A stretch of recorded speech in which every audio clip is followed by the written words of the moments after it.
Hello दोस्तों, कैसे हो आप सभी लोग। वेलकम है हमारे यूट्यूब चैनल में। और आज हम देखने वाले हैं चैप्टर 2, जो कि है क्लास 12 का। ठीक है। और ये चैप्टर नंबर 2 है। किस चीज़ का? तो क्लास 12 इंग्लिश का। ठीक है। और रेनबो पार्ट टू का है। रेनबो पार्ट 2 का। और ये है सॉन्ग ऑफ माई सेल्फ, जो कि किसने लिखा है? तो song of my self Whitman ने लिखा है। तो वाल्ट, ये किसने लिखा है? तो volt Whitman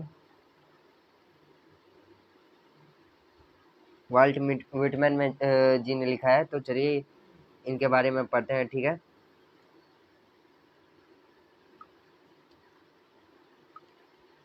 volt Whitman 1890 to 1892, the people's poet, is perhaps the most individualistic literary figure that America has ever produced। यहाँ पे क्या कह रहा है? तो इसमें वाल्ट विटमैन जी का डेट ऑफ बर्थ क्या था? तो ये डेट ऑफ बर्थ है DOB क्या था? तो 1890। वाल्ट विटमैन जी का जन्म कब हुआ? 1890। और उनका डेथ ऑफ बर्थ क्या है? तो कब, सॉरी, डेथ कब हुआ था? डेट ऑफ डेथ क्या है? तो 1892। उनका 1890 में जन्म हुआ और 1892 में चले गए। द पीपल्स पोएट, उन्हें क्या कहा जाता था? People's poet. उन्हें क्या कहा जाता था? तो उन्हें पीपल्स पोएट भी कहा जाता था। अब क्वेश्चन में पूछेगा पीपल्स पोएट किसे कहा जाता है, तो आपको क्या लिखना है? पीपल्स पोएट किसे कहा जाता है? तो वाल्ट विटमैन जी को कहा जाता है। ये एक पोएट है। और ये पोएट्री सेक्शन है song of my self. It's perhaps the most individualistic. मतलब इंडिविजुअलिस्टिक का मतलब क्या हो जाएगा? अलग सोच रखने वाले। यानी इंडिविजुअलिस्टिक का मतलब क्या हो जाएगा?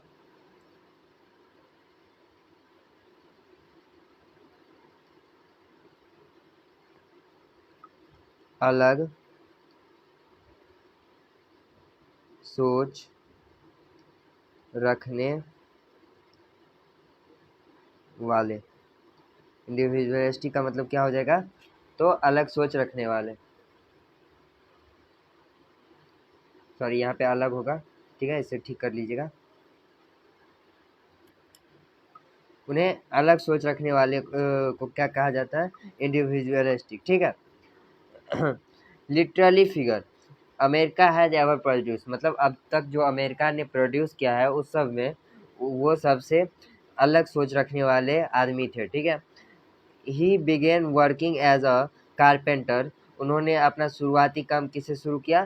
तो अपना शुरुआती काम कारपेंटरी से किया। किससे किया? कारपेंट्री। आपसे पूछेगा वाल्ट विटमैन ने शुरुआती काम किससे किया?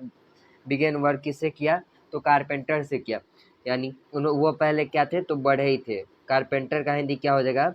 बढ़ई। वो पहले क्या थे? तो बढ़ई थे। ठीक है। बिफोर हिज 12th बर्थडे, अपने 12वें जन्मदिन से पहले उन्होंने अपना किस का शुरू किया? तो 12th बर्थडे से पहले उन्होंने बढ़ई का काम शुरू कर दिया था। ठीक है। He also work at printer. Printer यानी छपाई जो करता है। प्रेस सब में प्रिंटर्स होता है, मतलब वो लोग छपाई करता है। छपाई करने वाला क्या हो जाएगा? तो छपाई करने वाला प्रिंटर्स कहलाता है। ठीक है।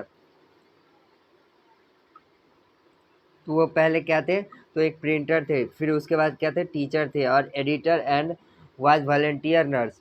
नर्स सिर्फ लड़कियां ही नहीं होती हैं, लड़के भी होते हैं। During the civil war nurse क्या थे? तो लड़के भी होते हैं। क्या होते हैं? लड़के भी होते हैं नर्स। ठीक है। ड्यूरिंग सिविल वॉर, कब? तो सिविल वॉर के समय वह एक नर्स का भी काम किया। आपसे पूछ देगा वाल्ट विटमैन ने नर्स का काम कब शुरू किया? कब किया? तो सिविल वार के दौरान। ठीक है। और वो क्या थे? एडिटर थे, प्रिंटर थे, टीचर थे।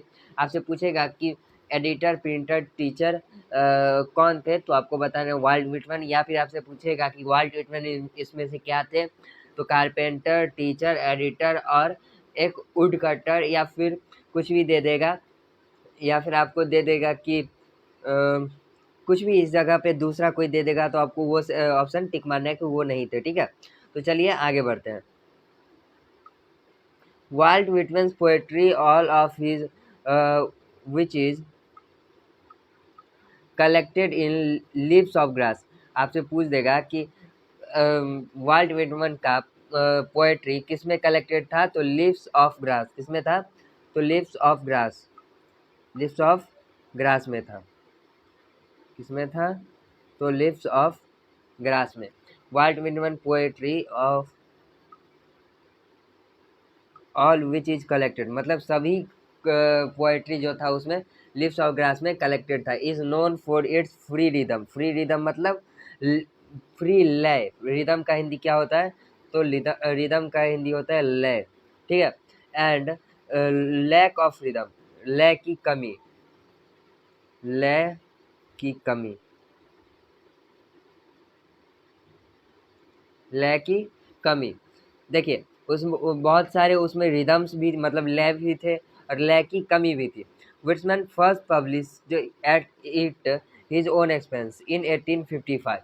आपसे पूछ देगा कि वाल्ट विटमैन ने कब पब्लिश किया था, तो 1855 में। कैसे, तो अपने खर्चे पे। ओन एक्सपेंस मतलब अपने खर्चे पर, अपने खर्चे पर उन्होंने अपना ये लिव्स ऑफ ग्रास का पहला पब्लिश किया।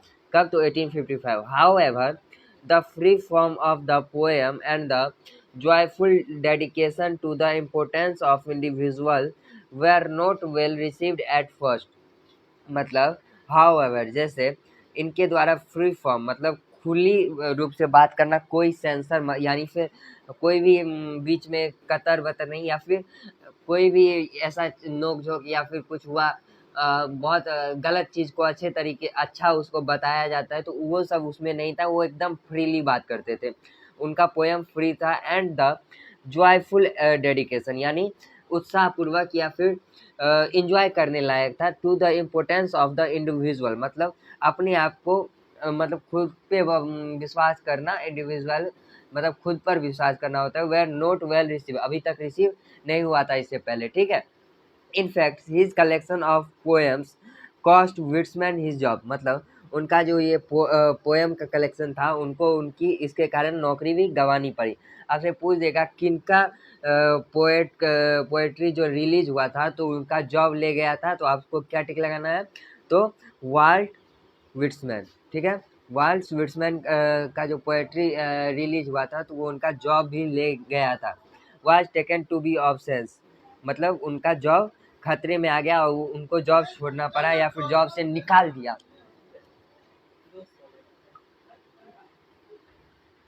इन 1881 आफ्टर मेनी एडिशंस, मतलब 1881 में बहुत सारे एडिशंस, यानी एडिशन का हिंदी यहाँ पे क्या हो जाएगा, तो एडिशन आप समझ लीजिए संस्करण, या फिर आप समझते हैं 6th एडिशन 5th एडिशन, ऐसे करके बहुत सारी बुक का आता है।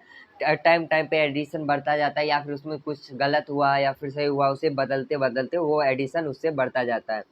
एडिशन का हिंदी क्या हो जाएगा, संस्करण। Leaves of grass finally found a publisher, बहुत सारे एडिशन के बाद लिव्स ऑफ ग्रास को एक क्या मिला, पब्लिशर जो रिलीज करता है। प्रिंटिंग प्रेस, आपको बता दें प्रिंटिंग प्रेस इसको रिलीज करता है और उसे बहुत सारे एडिशन के बाद उन्हें एक पब्लिशर मतलब जो निकालता है वो अपने खर्चे पे निकालता है। पब्लिशर क्या होता है, तो कोई ऐसी कंपनी जो अपने खर्चे पे कोई मान लीजिए वो ठीक ठेका उठा लेता है और इतना पब्लिश होने पे आपको इतना % मिलेगा, वो पोएट का उसमें कट रहता है, ठीक है। Willing to print it uncensored, uncensored मतलब कोई कट फिट नहीं, यानी कोई उसमें मतलब गलत को सही नहीं या फिर ऊंच नीच गलत बात अगर लिखी होती है तो उसे काट देते हैं, तो उसे सेंसर्ड कहते हैं। लेकिन अगर कटी फटी बात सब सब कुछ उल्टा सीधा जो लिखा है उसे पब्लिश कर दिया जाए तो उसे हम क्या कहते हैं, अनसेंसर्ड। अनसेंसर्ड का हिंदी क्या हो जाएगा, बिना संपादन किए, बिना कुछ काटे फीटे क्या हो जाएगा, तो अनसेंसर्ड हो जाएगा।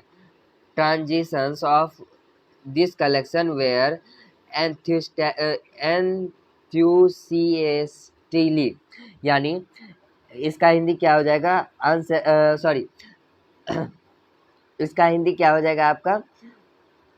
तो इसका रिसीव इन यूरोप, मतलब इसका हिंदी क्या हो जाएगा कि उत्साह, यानी बहुत सारा लाइक। आप अभी के ज़माने में इसे क्या हम कहते हैं, तो लाइक, या फिर जो पसंद करते हैं लोग, तो उसे हम एंथुसियास्टिकली कहते हैं।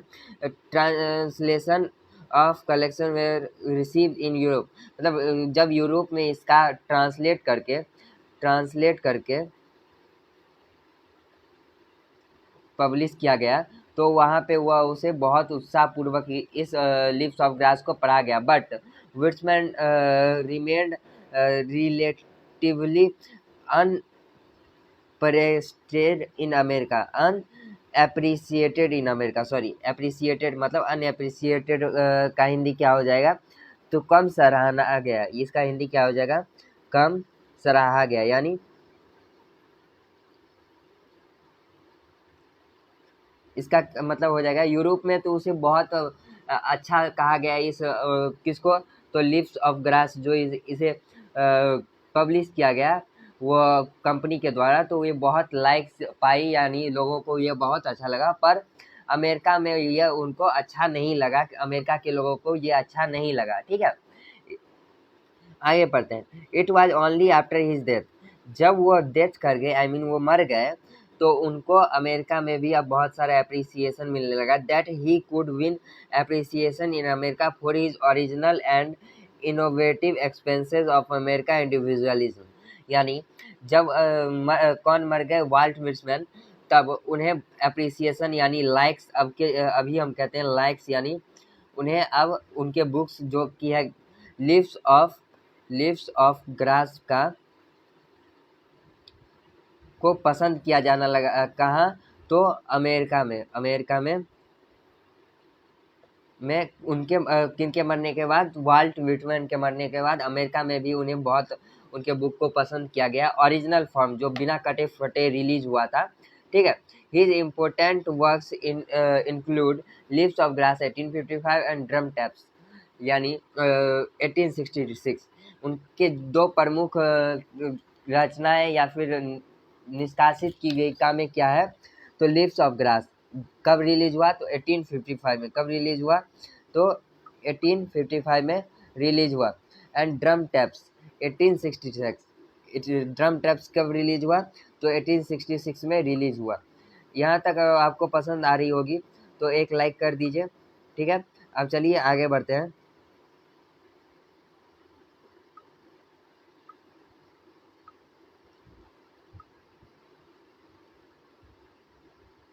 आपको ये पसंद अभी तक अगर आप सब कुछ समझ गए हैं तो वीडियो को एक लाइक कर दीजिए। अब हम क्या पढ़ेंगे, तो अब हम एक्सप्लेनेशन पढ़ लेते हैं। ठीक है, तो चलिए आगे बढ़ते हैं।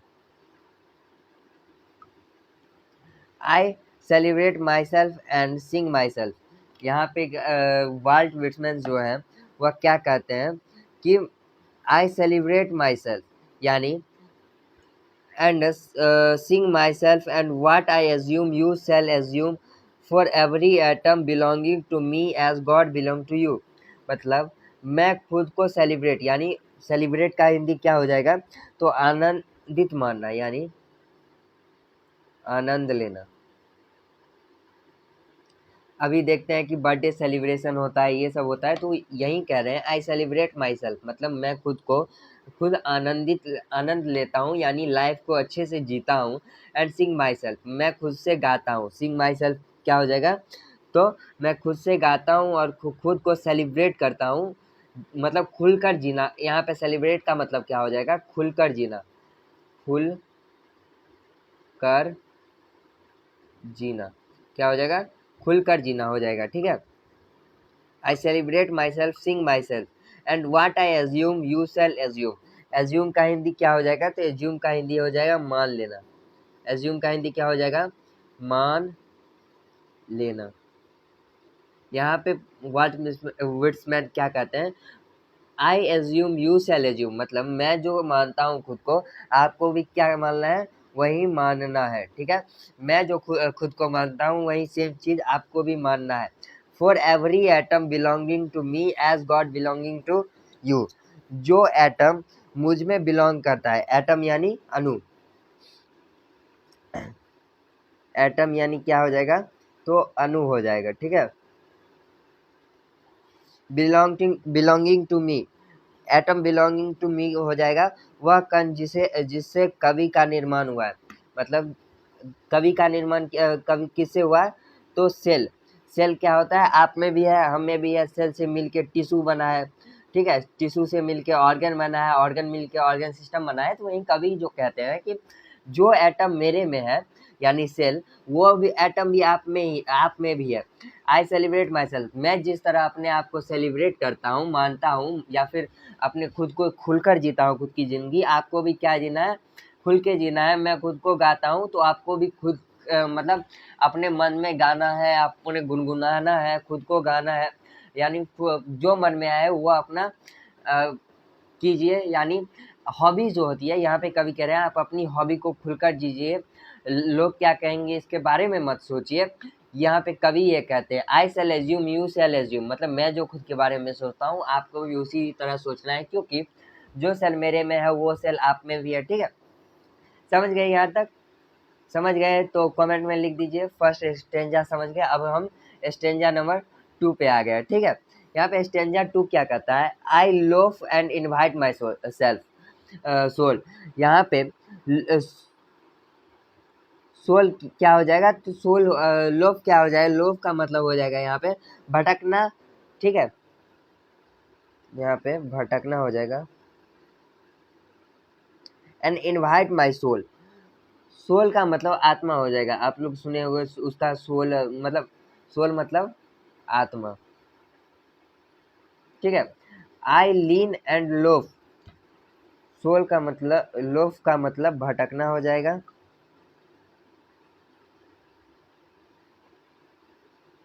भटकना हो जाएगा, ठीक है। और सोल का मतलब क्या हो जाएगा, तो सोल का मतलब हो जाएगा आपका आत्मा, ठीक है। सोल का मतलब आपका आत्मा हो जाएगा, समझ गए यहाँ तक। And I lean and loaf at my ease observing a spear of summer grass. तो यहाँ पे लीन का मतलब क्या हो जाएगा, आराम करना। यहाँ पे लीन का मतलब हो जाएगा आराम करना, ठीक है।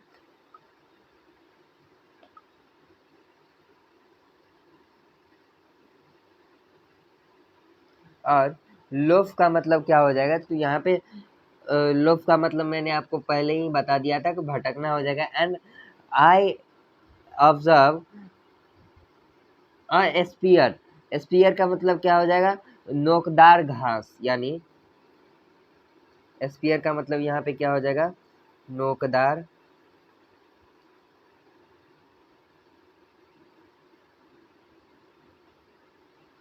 स्पीयर का मतलब क्या हो जाएगा, नोकदार घास,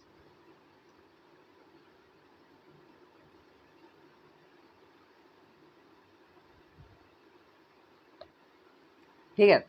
आई spear of summer of grass, मतलब समर ऑफ ग्रास का मतलब यहाँ पे क्या हो जाएगा, तो गर्मी के समय जो घास उगती है, यानी गर्मी के समय उगने वाली घास।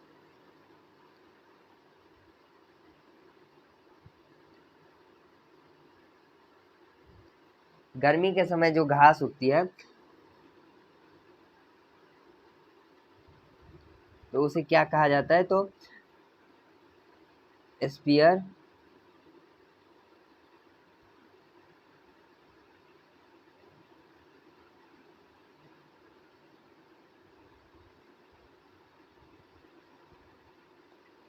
गर्मी के समय उगने वाली घास को क्या कहा जाता है, तो समर ऑफ ग्रास, ठीक है। समझ गए। अब चलिए इसका हिंदी मीनिंग समझ लेते हैं। I loaf and invite my soul, मैं भटकता हूँ या फिर आनंद लेता हूँ किसकी, तो अपनी आत्मा को। मैं अपनी आत्मा को बुलाता हूँ और उसका आनंद लेता हूँ। I lean and loaf at my ease observing a spear of summer.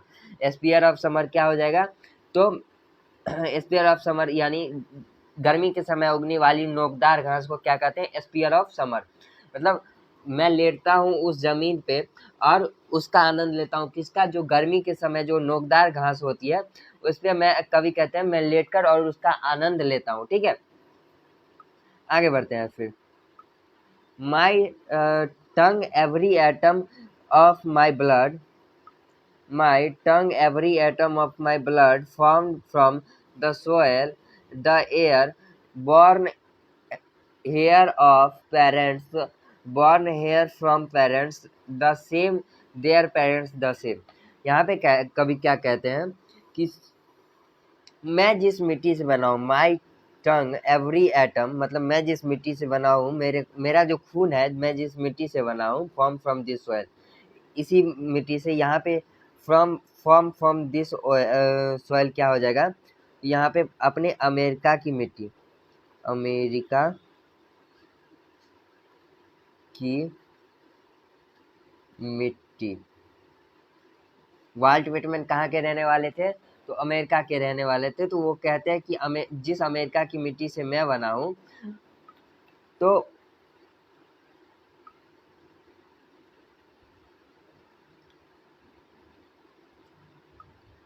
And this air, मतलब अमेरिका की एयर यानी हवा, born hair from of parents, मतलब अपने माता पिता से, पेरेंट्स यानी माता पिता, उनके माता पिता भी यहीं जन्मे थे। From here from parents the same and their parents the same, मतलब उनके पिता पूर्वज सब यहीं पे जन्मे और यहीं पे क्या हो गए? मर गए। तो यहीं की मिट्टी से मैं भी जन्मा हूँ, इस पे भी मेरा पूरा हक है। समझ गए यहाँ पे? अब स्टेंजा 4 पे चलते हैं। स्टेंजा नंबर 4 है, now 37-year-old perfect health began hoping to case not till death, मतलब वो कितने साल के हो गए हैं? तो 37। आपसे पूछ देगा कि कवि वाल्ट विटमैन ने जो कविता लिखा था वो कितने साल के थे? तो 37, मतलब 37 साल के थे। Old in perfect health begin, मतलब बूढ़े हो गए, मतलब अब इनको बूढ़े होते भी वैसा क्या चाहेंगे? तो ऐसा ही हेल्थ चाहेंगे, यानी ऐसा ही हेल्थ बना के वो रखना चाहेंगे। Hoping to cease not till death, वो चाहते हैं कि ये ऐसा केस, यानी उनको वो बीमार ना पड़े, तब तक मरते समय तक वो बीमार ना पड़े। ऐसा कौन कहते हैं? तो वाल्ट विट्समैन। ठीक है। क्रीड्स एंड स्कूल्स इन अबे एवेंस, एवेंस यानी क्रीड्स का मतलब क्या हो जाएगा? धार्मिक विश्वास। यहाँ पे क्रीड्स का मतलब क्या हो जाएगा? धार्मिक विश्वास। ठीक है, क्रिड्स का मतलब क्या हो जाएगा? धार्मिक विश्वास।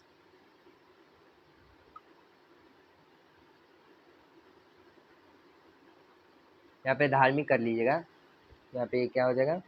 धार्मिक। ठीक है, धार्मिक विश्वास। स्कूल अवेंस, एवेंस का मतलब क्या? स्कूल यानी यहाँ पे स्कूल्स का मतलब है विश्वास प्रणालियाँ, मतलब समझ लीजिए, स्कूल ही समझ लीजिए।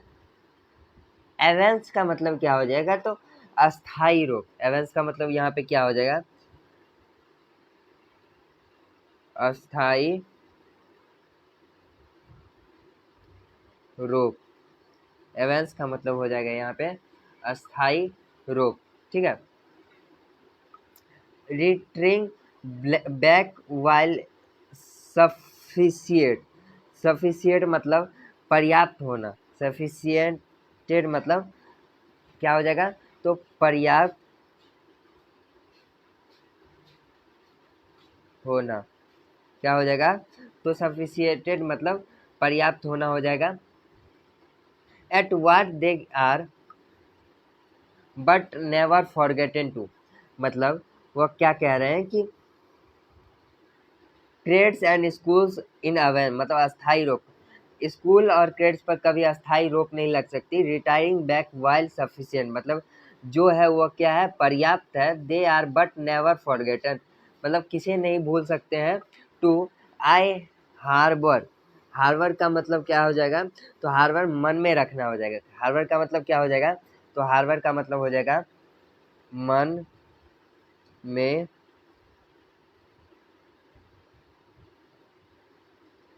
रखना। हर वर्ड का मतलब क्या हो जाएगा, मन में रखना। फॉर गुड और बैड मतलब अच्छे और बुरे के लिए। I permit to speak in every hazard nature without check with original energy. Permit मतलब अनुमति देना। परमिट मतलब क्या हो जाएगा, अनुमति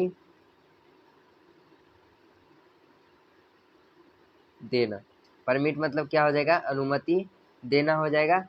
और स्पीक एट एवरी हजार्ड, हजार का मतलब क्या हो जाएगा, खतरा। हजार का मतलब क्या हो जाएगा, खतरा हो जाएगा।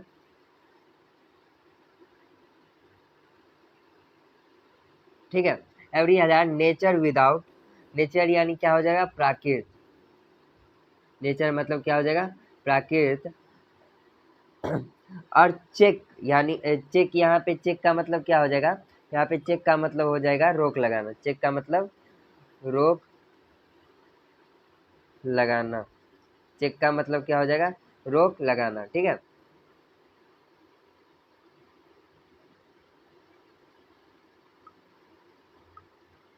विथ ओरिजिनल एनर्जी मतलब, ओरिजिनल एनर्जी मतलब वो जैसा चाह रहे हैं तो वैसा रोक कोई नहीं लगा सकता है। ठीक है। तो यहाँ पे ख़त्म हो गया, और आज के लिए बस इतना ही। Thank you. कमेंट में बताइएगा ये कविता मैंने जो समझाया आप समझे कि नहीं समझे। ठीक है। और कमेंट सेक्शन में बताइएगा क्या समझने में दिक्कत हुई क्या नहीं, और इसका क्वेश्चन आंसर अगले यानी पार्ट 2 में आ जाएगा। ठीक है। तो चलिए, टेक केयर।